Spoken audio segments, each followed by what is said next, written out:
અક્ષર ચોકથી કલારી બાજુ જતો રસ્તો છે. એકચ્યુઅલી હું મારા કોર્ટ માટે નીકળતો હતો અહીંયાથી, તો અહીંયા ટ્રક પડી હતી અને ગાડીનો જે ઘસરકો છે, એક્ટિવા ચાલક દાદા જે છે ત્યાં ટાયરની નીચે હતા. એટલે મેં ગાડી ટર્ન મારી, જોયું તો એમનો મોબાઈલ આખો તૂટી ગયેલો અને જે તે મતલબ ઘસરકો લાગ્યો છે તો આગળથી ટર્નિંગ પોઈન્ટ પરથી લઈ ગયા છે અને જ્યાં સુધી લાગે છે દાદાનું અકસ્માતમાં નિધન થયું છે. આ વ્યક્તિ કોણ છે એની કોઈ ઓળખાણ થઈ? હજી ઓળખાણમાં એવું છે કે દાદાનો મોબાઈલ જે હતો તે ગ્લાસ આખો તૂટી ગયેલો હતો, એમાંથી નંબર કાઢીને એમના સનને બોલાયા છે અહીંયા, એટલે એ અત્યારે આવતા હશે એટલે એમને બોલાવીને એમને. ડમ્પર કયું છે?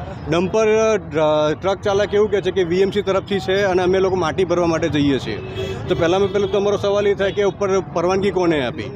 બરાબર છે, તો વીએમસીને કદાચ એમની હોય તો ગાડી એમને બોલાવે, ચાલકને એને બોલાવીને જે કે કાર્યવાહી કરવાની હોય કાર્યવાહી કરે. તમને શું લાગે છે કે જે દિવસે દિવસે અકસ્માતો વધી રહ્યા છે, આના માટે જવાબદાર કોને માનવા? સાહેબ, જવાબદાર માટે તો હવે કોઈના પર માથલા ધોઈશું, કેમ કે બધાએ બાય ચારની જ કરવાના છે. પોલીસ તો એવું કહે છે કે 1 થી 4 માં નો એન્ટ્રી હોય છે, બરોબર? પણ વીએમસીની ગાડી છે સાહેબ, શું કહેશો? કેમ?